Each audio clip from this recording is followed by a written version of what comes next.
voy a resolver, me parece que las razones por las que esta audiencia en particular concita el interés de los medios de comunicación social son claras, porque es un hecho que reviste una connotación pública por sus características, rige por lo tanto en esta materia el principio de la publicidad de las audiencias. Estima el tribunal que la presunción de inocencia con esto no se ve menoscabada en la medida que opera dentro de los ámbitos del proceso penal. Por lo tanto, el tribunal va a otorgar las facilidades a los medios de comunicación social para que puedan presenciar la audiencia, todos los medios de comunicación indicados, y tomar algunas imágenes para posterior difusión, y en el caso de la transmisión a través del canal del Poder Judicial, vía streaming, no se advierte por el tribunal, como acabo de indicar, una vulneración a la presunción de inocencia, que tiene un ámbito más acotado, debiendo prevalecer en esta materia el principio de la publicidad, por las características particulares del caso que hacen que el principio de publicidad deba prevalecer en este caso particular sobre consideraciones también dignas de ser tomadas en cuenta, pero que en este caso particular adquieren menor relevancia. Por estas razones se acoge la solicitud, se va a poder transmitir vía streaming a través del canal judicial esta audiencia, con las restricciones de aquellos datos sensibles consistentes particularmente en la exhibición de fotografías que puedan ser de interés criminalístico, para lo cual se instruye a la Fiscalía que antes de hacer la exhibición haga presente la situación para poder establecer la pertinente restricción al respecto. Y los medios de comunicación social van a poder participar silenciados, sin interrumpir el desarrollo de la audiencia. Así queda resuelto este incidente. No sé si ahora es posible dar el pase y el ingreso a los medios de comunicación. Le consulto al operador. Don Javier.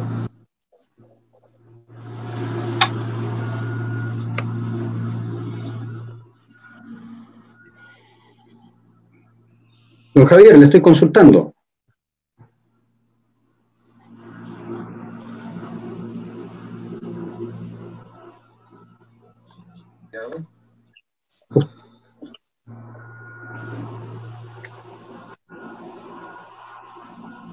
Bien.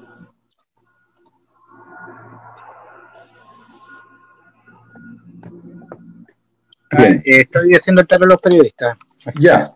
Bien. Entonces, continuando con el desarrollo de la audiencia, está la situación particular del abogado don Juan Arcos, que ha presentado en esta causa una querella en representación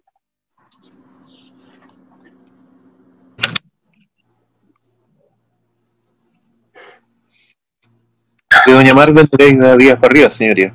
De doña Margaret Nereida Díaz Barría, en contra de quienes resulten responsables. Se habla acá de un homicidio calificado. Hace presente su calidad de hermana de don Omar Didier Díaz Barría, y en esa calidad entonces, invocando ese parentesco con la víctima, invoca los derechos en calidad de víctima para poder comparecer y deducir esta querella que tengo acá a la vista. En el primer otro sí designa abogado patrocinante don Juan Arcos, en el segundo otro sí indica formas de comunicación. Lo demás acompaña el certificado de nacimiento, de matrimonio y de función de la víctima, certificado de nacimiento de la querellante, y hace solicitudes de diligencias de investigación. Bien, es una presentación escrita, no sé si tienen algo que indicar las partes sobre esto, Fiscalía, Defensoría. Sí, magistrado no tiene observaciones a la comparecencia de la parte querellante. Ya, ¿la Defensoría? Sí, magistrado, solicitamos que se rechace la interposición de esta querella en atención a que entendemos que, de acuerdo con los antecedentes que alcanzamos a revisar, entiendo que ya está, respecto a esta misma persona, ya se había presentado una querella relacionada con los mismos hechos y que finalmente había sido resuelta por el tribunal no tuvo lugar a tramitación, por cuanto no se cumplía con la legitimación activa para comparecer, en el sentido de que estaba representando a la hermana del fallecido, siendo que por la prelación que tiene el artículo, la prelación de las víctimas del 106, perdón, el artículo 108 del Código Procesal Penal, por la prelación de las víctimas, ella no estaría, digamos, incluida con la posibilidad de presentar querella. Ahora, si el argumento por parte del colega querellante sea tal vez de que tanto la cónyuge como los hijos están siendo imputados ahora, no hay que olvidar que existe un tercer hijo de nombre Didier Díaz Pérez, quien tendría entonces preferencia o en el grado, en la prelación que establece el código en el 108, para presentar querella. Él no la ha deducido y por lo tanto la querella que pretende presentar respecto de la señora que es la hermana del fallecido no tiene la posibilidad de ser admitida a tramitación. Como insisto, esto ya fue resuelto por el mismo Tribunal de Garantía cuando oportunamente presentó la misma acción. Ya. Don Fernando, ¿podría confirmar ese dato entonces? ¿Hay un tercer hijo? Magistrado, confirmar dos datos. La primera, en relación al vínculo de parentesco de quien dedujo efectivamente querella, doña Marbet Díaz Barría, efectivamente es hermana consanguínea de la víctima de esta causa, Omar Díaz Barría. Y respecto de la existencia de un tercer hijo, efectivamente es el hijo que menciona el defensor.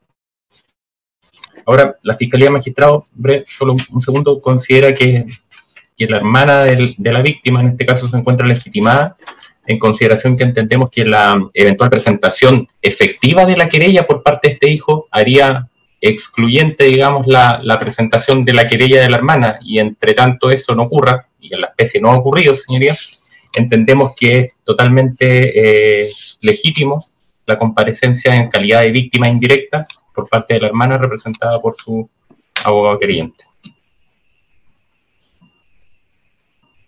Ya. No sé si don Juan Arcos quiere agregar algo a esto. Sí, señoría, citar jurisprudencia dictada en la causa rol 16 RUC 1600942234-3 de este mismo juzgado, donde se debatió la misma situación a propósito de, estoy citando mal el RUC, a propósito del señor Didier Mancilla. Hago recuerdo del caso, estamos hablando del caso donde la imputada era doña Irma Segovia, estamos hablando del caso de la Quintrala Magallánica, ¿ya? En este caso, quien deduce la querella también es la hermana, pidiendo que se aclare la muerte. Disculpe. No sé. Sí, quien solicita en ese caso ser querellante es la hermana, citando también, como lo hacemos ahora, el cuarto orden de prelación, y en lo que en su oportunidad se resolvió en esas circunstancias, señoría, es de que efectivamente, si bien es cierto, la imputada no podía querellarse por cuanto ella ya no tenía calidad de víctima en su calidad de cónyuge, porque ya tenía otra calidad procesal que era la imputada. así que no le asistía a la facultad del 108 letra A. Misma situación que se da con los señores acá presentes, tanto su madre como los dos hijos, que están acá siendo, en este caso, detenidos y sujetos a control de detención. Ambos ya para este proceso han perdido la calidad de víctima, se han transformado en imputados, por ende no pueden tener esta dualidad procesal de víctima e imputado. Pero también en ese proceso, en el caso de la Quintrala, el caso del fallecimiento de Didier Mancilla, lo que resolvió el tribunal era de que era evidente que el otro hijo en un periodo prolongado de tiempo no había accionado, por ende no había ejercido el derecho que le daba el artículo 108 letra A, y lo entendía como una renuncia tácita, considerando que además a mayor abundamiento quien fungía como imputada era su propia madre. Así que era claro y evidente que él no iba a ejercer esta acción en contra de su madre, y que por ende el artículo 108 letra D era plenamente atingente, por cuanto más que un orden de prelación, lo que hace la ley es señalar quienes se entienden por víctimas. De hecho, este mismo tribunal así lo ha entendido en esta misma causa, toda vez que cuando uno ingresa al sistema informático, doña Marvet Díaz ya está ingresada en calidad de víctima en el sistema informático, y así figura en el sistema del Poder Judicial. Y desde luego, en esta situación, señoría, creemos que se dan los mismos supuestos que en el caso del fallecimiento, del asesinato de Didier Mancilla, que es el caso de la Quintrala, donde en esas circunstancias no solamente esta parte pudo interponer querella y actuar durante todo el proceso, obtener sentencia condenatoria, inclusive alegar en estrados en las Cortes Superiores de Justicia, sino que en definitiva fue precisamente lo que pedía la querellante lo que se obtuvo como sentencia.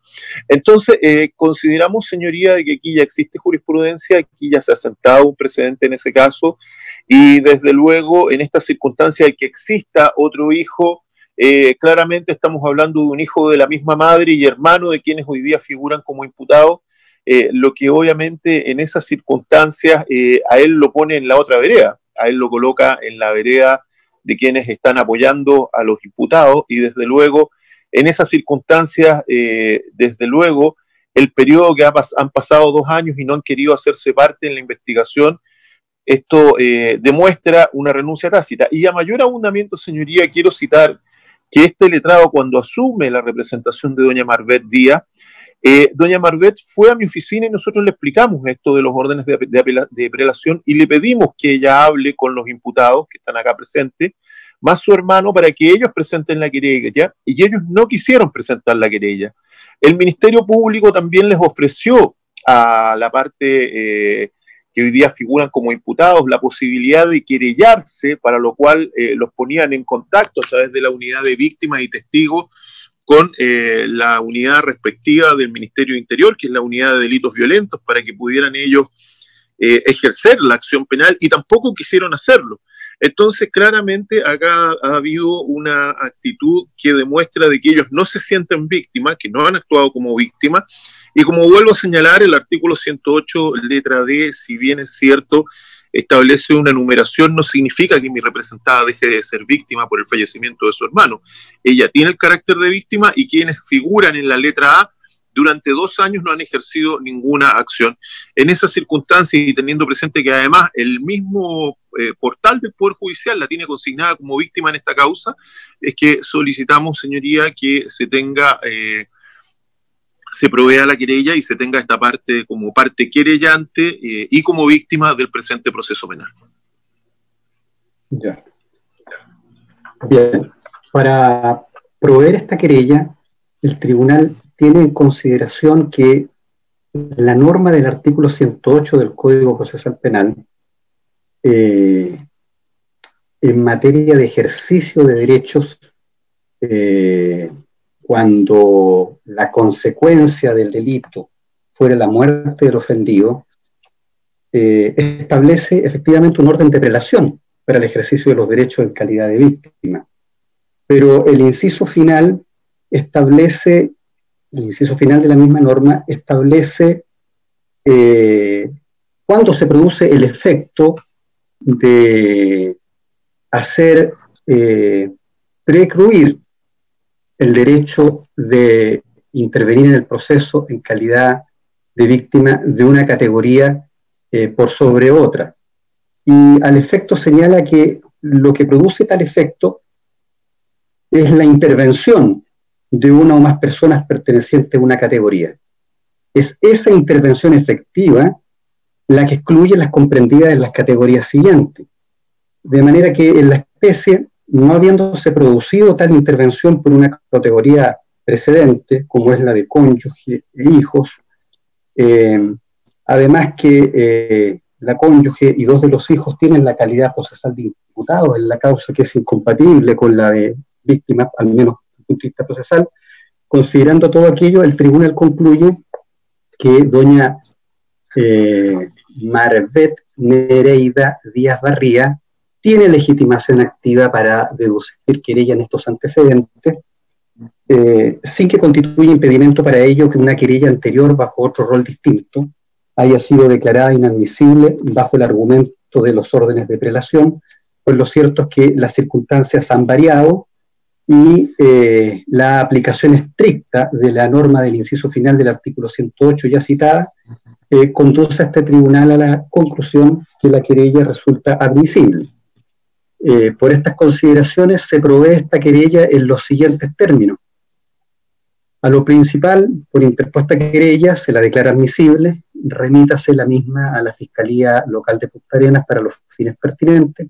Al primero otro sí se tiene presente el patrocinio poder, al segundo otro sí, notifíquese en la forma solicitada, al tercer otro sí por acompañado los diligencias y los documentos, y en cuanto a las diligencias propuestas, téngase presente ese aspecto por el Ministerio Público para los fines pertinentes.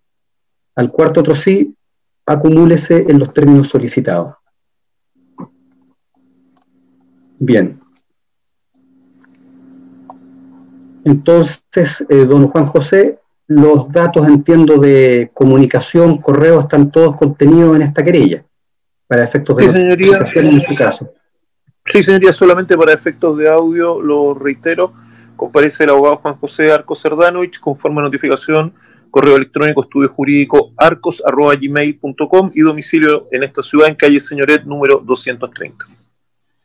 Bien, entonces, zanjado estos aspectos previos y ya estando individualizados todos los intervinientes, otorgo la palabra en primer lugar a la Fiscalía para que haga una exposición resumida de las circunstancias de la detención que afecta a los imputados.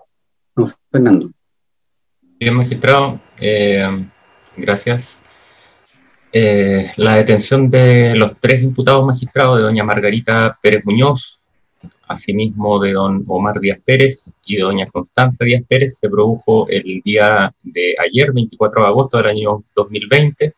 La detención se practicó respecto de los tres aproximadamente a las 20:55 horas al interior del domicilio que los tres ya indicaron al inicio de la audiencia, en calle Miraflores 186.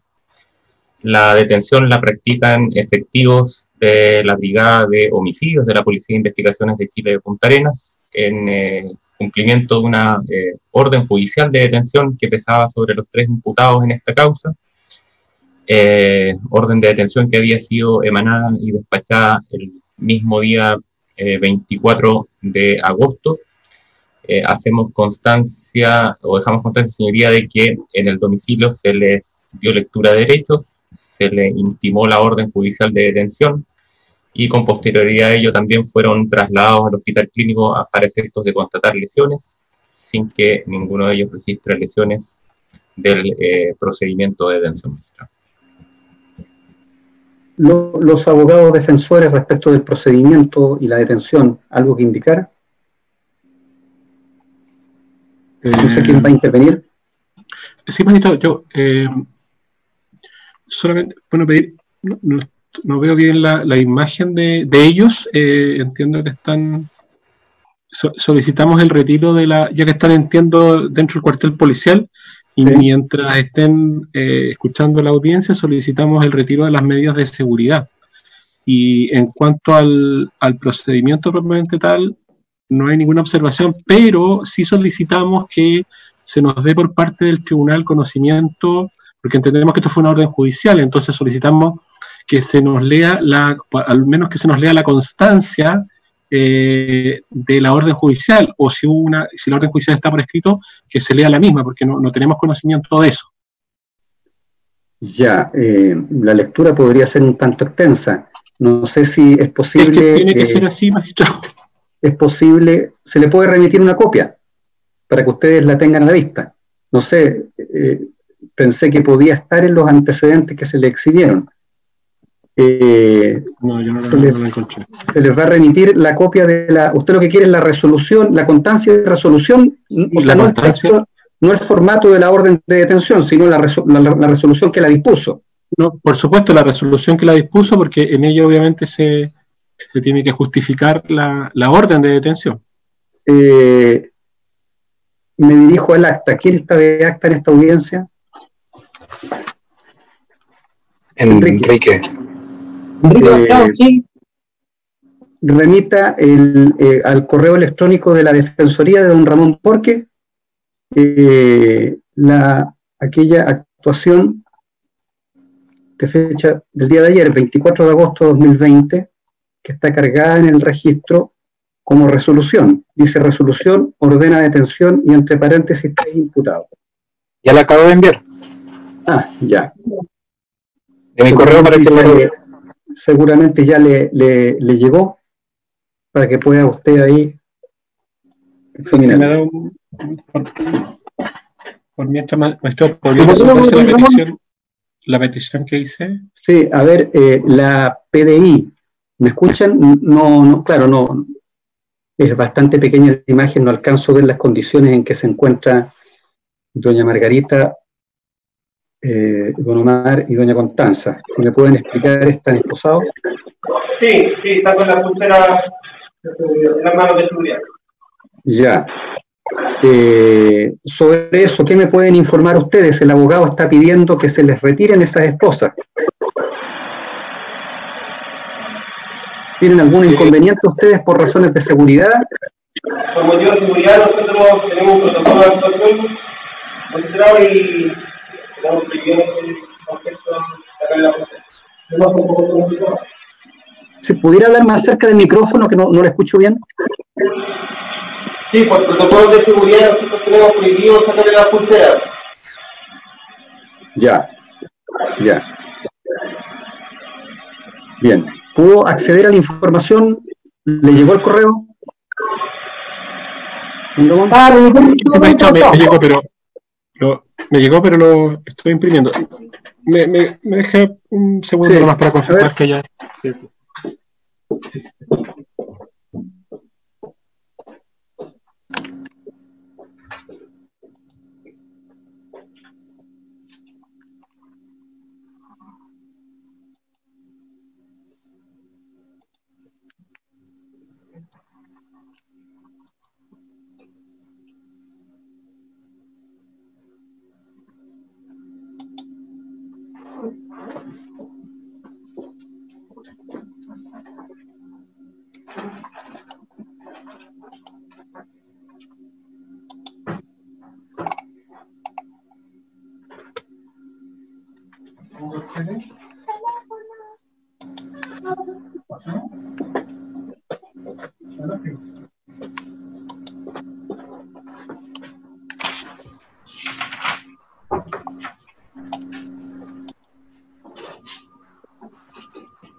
Ya, para cerrar el tema de la detención propiamente tal, ¿algo que indicar, don Ramón? ¿O necesita examinar el documento? Sí, necesito examinar el documento. Ya. Un segundo, Lo espero entonces. Gracias.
Bien, magistrado, en cuanto a haber revisado ya la constancia de la orden judicial de detención, no hay cuestionamiento a la orden judicial. O sea, la detención, ya que esta proviene precisamente de una orden judicial. Bueno, entonces no hay controversia y emana la orden de autoridad competente para disponerla, lo que se hizo mediante resolución fundada en los antecedentes que se dieron a conocer el tribunal. Y en cuanto a la solicitud de retiros de medidas de contención, en este caso particular, el tribunal se va a estar al protocolo vigente de la Policía de Investigaciones, que expresamente prohíbe, según se me acaba de informar, el retiro de estas cosas por razones estrictas de seguridad de la calidad de detenido de los imputados en estos momentos.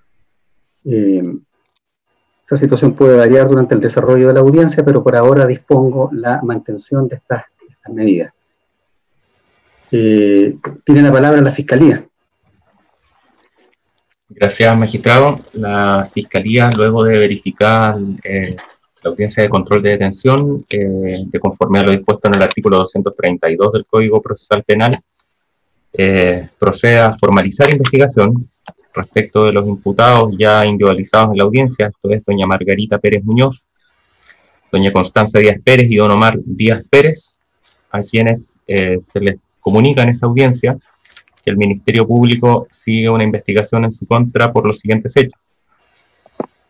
El día 5 de febrero del año 2018, en horas de la noche, en circunstancias que la víctima, don Omar Díaz Barría, se encontraba al interior de su domicilio, ubicado en calle Miraflores 186 de la ciudad de Punta Arenas, bajo efectos del alcohol, encontrándose junto a su cónyuge, la imputada doña Margarita Pérez Muñoz, y los hijos de ambos, los imputados Omar Díaz Pérez y Constanza Díaz Pérez, quienes proceden a agredirlo con arma cortopunzante en diferentes partes del cuerpo, propinándole diversas estocadas, inicialmente en zona torácica, mientras la víctima se defendía, resultando con lesiones en antebrazos y manos, momento en que cae al suelo exánime, pero aún con vida. Y en tales circunstancias, los imputados aumentan deliberadamente el mal a la víctima, asestándole otras múltiples estocadas en área abdominal, espalda, extremidades superiores, cuello y cabeza, causándole en total cerca de 85 heridas del tipo cortopunzantes que comprometieron, entre otras, la aorta ascendente y causaron anemia aguda, lo que condujo a la muerte de la víctima sin que ninguno de ellos, vale decir, ni su cónyuge ni los hijos imputados, hayan impedido la consumación de la muerte, máxime si luego de verificar la muerte de don Omar Díaz Barría, se ejecutan acciones directas con el afán de hacer desaparecer el cuerpo, para lo cual el cuerpo fue quemado e intentado desmembrar, siendo trasladado posteriormente a otro lugar, donde el cuerpo fue expuesto a la acción de fauna predadora de tipo suido, los que causaron lesiones post-mortem propias de la fauna señalada,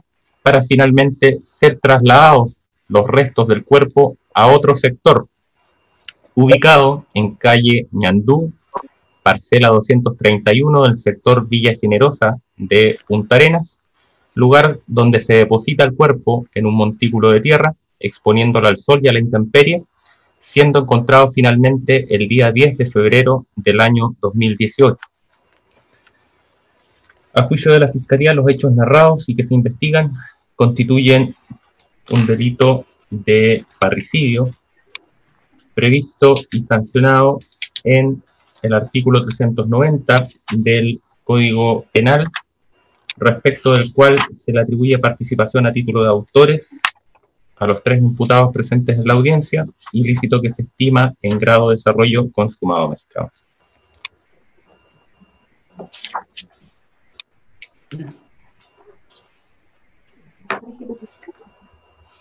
Sí. Doña Margarita Isabel Pérez Muñoz, si pudieran activarle el micrófono. ¿Entiende lo que se le acaba de comunicar? Don Omar Ariel Díaz Pérez, ¿escuchó y entendió lo expuesto por el señor fiscal? Doña Constanza Priscila Isabel Díaz Pérez, ¿ha comprendido la exposición del señor fiscal? ¿Los hechos? Ya. Bien. Esa es la formalización. Tiene la palabra la Fiscalía y la defensa, peticiones.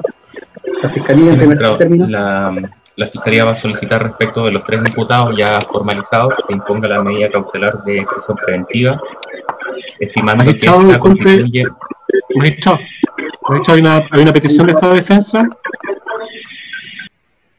en atención a que el señor fiscal ha anunciado que va a pedir la medida cautelar de prisión preventiva, habiendo ya formalizado y considerando, su señoría, que habiendo revisado y leído la orden de detención que ha sido emanada justamente, que se le solicitó a usted, señoría, don Juan Villa, como juez de turno, el día de ayer, y teniendo en cuenta que la orden judicial de detención da cuenta justamente de que se han revisado, que se le expuso, se le dio cuenta por parte del señor fiscal y que también se le exhibió, como asimismo dice en la respectiva constancia, dice también haber analizado los antecedentes que se le fueron aportados y exhibidos, de los que se deja constancia, resumida en el presente texto, se resuelve la detención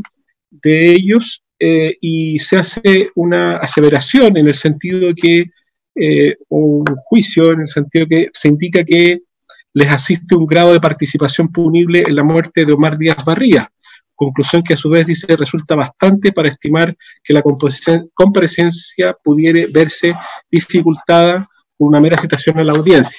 En base a esta actuación, su señoría, en la que usted intervino legalmente, por cierto, no estamos cuestionando ello, por algo no cuestionamos la orden de detención, sí nos parece que para que usted conozca como juez de la petición de prisión preventiva que va a hacer el señor fiscal, resulta y entendemos que se encuentra usted inhabilitado para resolver sobre la petición de prisión preventiva, por lo tanto porque ya ha tomado conocimiento de estos antecedentes, que en la misma constancia del 24 de agosto se señala que le fueron no solo relatados, sino que también exhibidos, y también en la resolución, la constancia, da cuenta,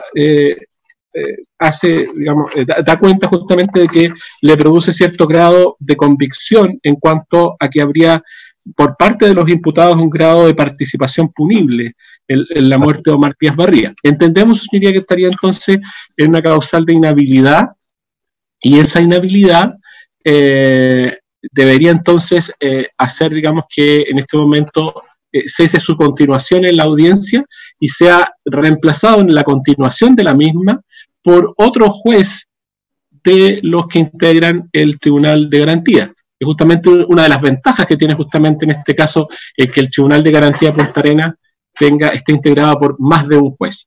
Por esa razón, esa es la petición que se solicita, señoría. Bueno, escucho a las demás partes sobre la materia. Magistrado, la petición de la defensa es improcedente a nuestro juicio. Esta mencionada supuesta causal de inhabilidad no está contemplada en el Código Procesal Penal respecto de jueces de garantía. Entendemos, señoría, que situaciones de inhabilidad se producen respecto del el razonamiento, la ponderación de antecedentes ya de fondo, vale decir, el Código Procesal contempla ya dentro del procedimiento ordinario y en las fases de juzgamiento la posibilidad de inhabilitar a jueces del Tribunal Oral en lo penal. En la etapa procesal que nos encontramos, señoría, es decir, efectuada la comunicación de formalización de cargos, el eventual conocimiento de los antecedentes por parte de un juez de garantía para efectos de resolver una medida cautelar no se ve impedido, señoría, por el conocimiento precisamente o por haberse pronunciado respecto de una solicitud de orden de detención. Entendemos que la resolución que ya ha obrado en estos antecedentes, vale decir, una resolución que otorga una orden de detención, es una resolución de mérito que no rige o no tiene los mismos parámetros ni requisitos respecto a una medida cautelar como la de prisión preventiva, se rige por los presupuestos del artículo 140 del Código Procesal, esta última resolución, en tanto el artículo 127 del Código Procesal Penal establece en su inciso segundo, entre otros aspectos, el hecho de que el delito investigado tenga contemplada pena de crimen como circunstancia bastante y suficiente, señoría, para que un juez de garantía pueda, a solicitud del fiscal del Ministerio Público, conceder y otorgar una orden de detención. Esta resolución ya hubo un debate previo acerca de la legitimidad de la misma y es totalmente, señoría, improcedente inhabilitar a un juez de garantía. Aspectos como los que menciona la defensa serían, se generarían situaciones, señoría, absurdas como la eventual revisión de medidas de prisión preventiva. Habría que inhabilitar consecutivamente a un mismo juez, por ejemplo, que pueda haber decretado una prisión preventiva y luego verificarse una medida de revisión de prisión preventiva, porque precisamente se analizan aspectos preliminares que justifican la procedencia o no de una medida cautelar. Entendemos, señoría, que con la orgánica de la etapa procesal que nos encontramos no rige aquellas inhabilidades que plantea la defensa y, en consecuencia, señoría, solicitamos se le rechace por improcedente y se pueda continuar con la actuación procesal ya iniciada. Bien, el abogado querellante. Gracias, señoría. Compartimos los criterios dados por el Ministerio Público. El estándar del 127 no es el mismo del 140. Estamos ante situaciones diversas. En la primera, el juez debe analizar si es que efectivamente hay antecedentes que ameriten de que aquí va a haber una formalización, que esta formalización se va a realizar por un delito determinado y que existe un riesgo de que la persona, por la entidad del delito, por la gravedad o por otros factores, no va a comparecer voluntariamente a la audiencia de control, a la audiencia de formalización, y en esas circunstancias es el juez que, de acuerdo a lo que establece el 127, tiene la facultad para ordenar la detención. Otra cosa es la situación del 140, donde el juez ya va a tener que analizar si existen antecedentes suficiente que le den entidad o gravedad para que analicen los factores que permiten decretar las distintas medidas cautelares. Es una cosa absolutamente distinta. Si aplicáramos el criterio que está planteando mi distinguido contradictor de la Defensoría Penal Pública, se generaría además un problema casi insoluble. ¿Qué ocurriría en tribunales que son unipersonales, como el de Porvenir, Puerto Natales, Puerto Williams o Isla de Pascua, cuando el juez es el mismo el que debe decretar la detención y después ver la audiencia de control de detención y formalización? O sea, si ese fuera el criterio, se generaría un problema mayúsculo en el funcionamiento judicial. Nosotros creemos que no está contaminado el juez, que la valoración que hizo el magistrado en su momento guarda relación con otro estadio procesal, con otro estándar procesal, y que por ende no es el mismo estándar para lo dispuesto en el artículo 127 como el estándar que se requiere para el 140. Así que en esa circunstancia consideramos de que en ningún caso el magistrado que está conociendo el caso se encuentre inhabilitado para seguir conociendo del mismo. Otra cosa, como ya lo decíamos, es la situación de que tuviera que ser convocado a un tribunal oral o que tuviera que ser convocado como ministro a resolver de la causa en otra instancia superior. Bien.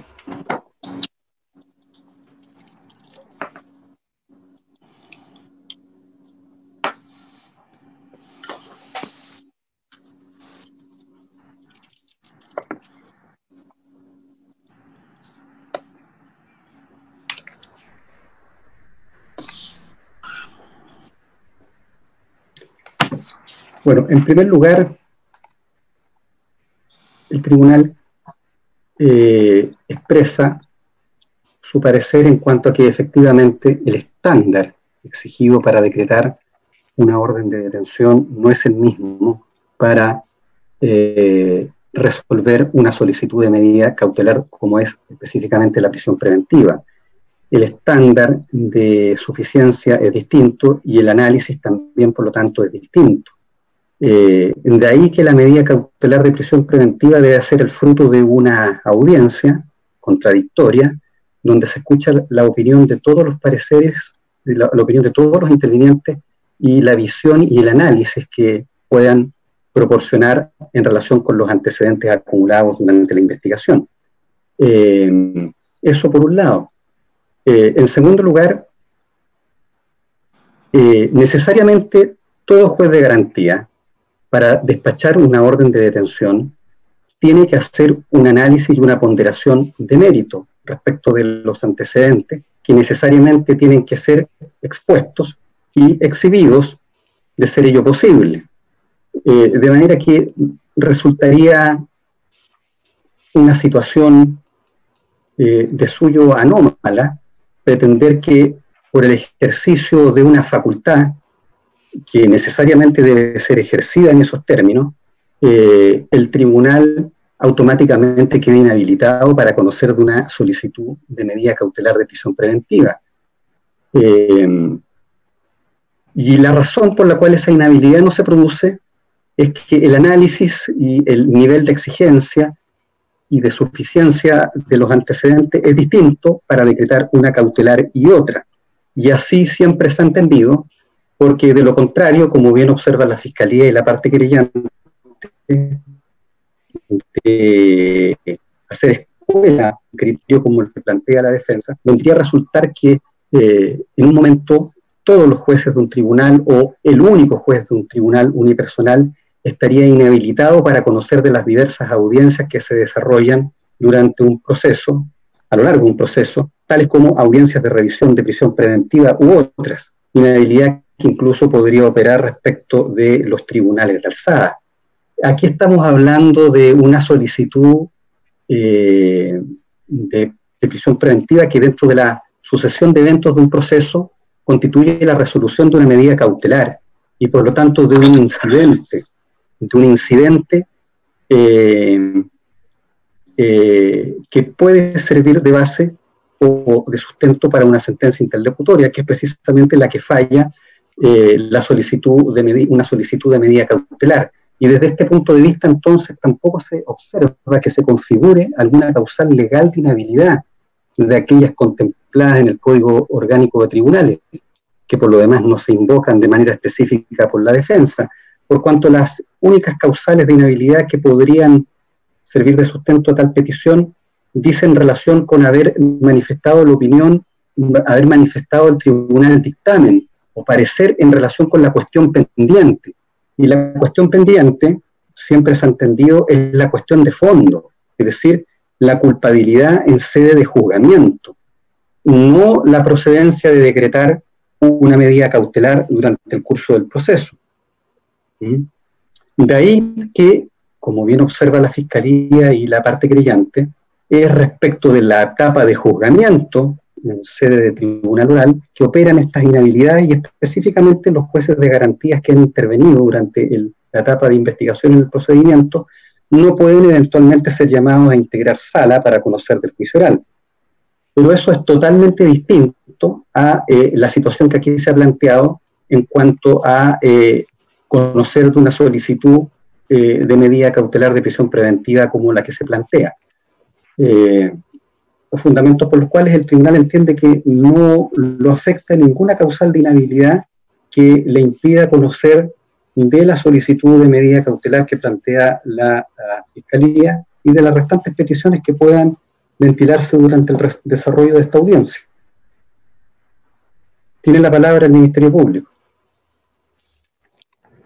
Magistrado, la Fiscalía entonces formula esta petición de medida cautelar de prisión preventiva respecto de los 3 imputados y para efectos de justificar los presupuestos materiales del artículo 140 del Código Procesal Penal, pasaré, señoría, a exponer de manera resumida, pero haciendo mención a los principales aspectos de la carpeta investigativa a fin de justificar los antecedentes que justifican la existencia del delito, señoría, y participación, y poder presumir la participación de los imputados.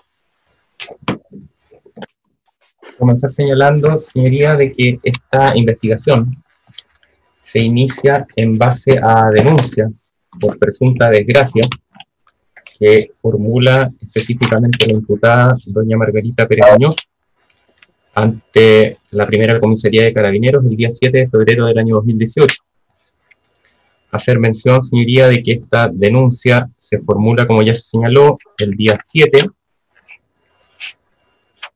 a las 15:10 horas, en que ella se apersona en dependencias de la primera comisaría, dando cuenta de la versión, señoría, de que el día 5 de febrero del año 2018, cerca de las 22 horas, ella se encontraba en su domicilio, ubicado en calle Miraflores 186, en compañía de su cónyuge, la víctima en este caso, don Omar Díaz Barría, quien le manifestó que iba a salir al negocio a comprar cigarros, no regresando a su domicilio hasta el día en que interpone esta denuncia, vale decir, al 7 de febrero.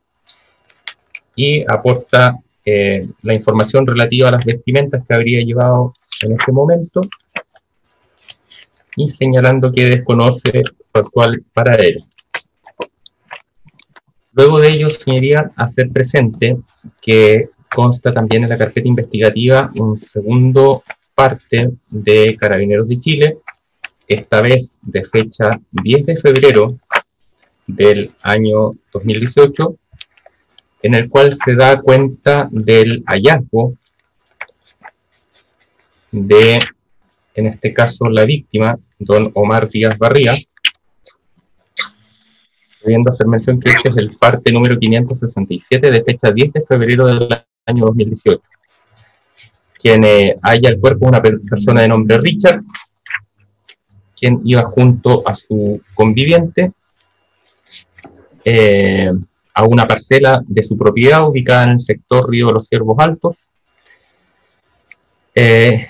y señala de que se percata que desde el camino había un bulto de tierra, en la cual este conductor se baja a verificar, y se trataba de un cadáver, el que se encontraba con la mayor parte del cuerpo carcomido por animales, y de esta situación se le da conocimiento a Carabineros, y Carabineros, por instrucción del fiscal de turno, se apersona en lugar personal de la brigada investigadora, en este caso la brigada de homicidio, de la Policía de Investigaciones, que se constituye en el sitio del suceso. En relación a este hallazgo, magistrado, se cuenta con un informe científico técnico efectuado por la Brigada de Homicidios, que está contenido en el informe número 155, de fecha 28 de marzo del año 2018. Este informe hace una inspección del sitio del suceso. Como ya se señaló, el sitio corresponde a la parcela 231 de Ñandú. Estaba situado el cuerpo en montículos que son de descargas de materiales de construcción correspondientes a la constructora Salfa. Y el terreno corresponde, señoría, básicamente a pasto, árboles y tierra. Está además delimitado por alambrados con las parcelas colindantes. Y se describe además un reconocimiento externo del cadáver del cuerpo hallado, que corresponde a un cadáver de sexo masculino, de unos 60 a 1,65 metros aproximadamente. Presenta desprendimiento de cuero cabelludo por acción de fauna y quemaduras en región torácica anterior, y desprendimiento de piel y partes blandas desde el tercio superior del hemitórax derecho hasta el reborde costal inferior del hemitórax izquierdo, región abdominal con pérdida de partes blandas y exposición de órganos internos. Las extremidades inferiores se observa pérdida total de partes blandas, ausencia de ambos pies por acción de fauna. Hay una data estimativa de 6 a 7 días en cuanto a la posible muerte, pero señala que esto debe ser determinado por el servicio médico legal. Hay pérdida de cuero cabelludo debido a quemadura que abarca parte de la región frontal, temporal y parietal. El rostro presenta ya ausencia de partes blandas, pérdida de cartílago nasal, globos oculares deshidratados y cubierto con sedimento, barro. Dentadura en buen estado, región cervical anterior con pérdida de piel, que abarca ambas caras laterales del cuello hacia la línea media anterior, y desde el hueco supraesternal hasta la región submentoniana se encuentra con abundante barro. En cara lateral izquierda del cuello, varias lesiones. Y luego, señorías, se describen las extremidades y diversas lesiones que luego, en informes posteriores, son analizadas en más profundidad. A este respecto, entonces, señorías, es lo relativo al examen preliminar al cuerpo encontrado. Si me permite, no sé, señoría, si fuese necesario exhibir un par de fotografías de aquel hallazgo De lo contrario, con la reserva que se había planteado.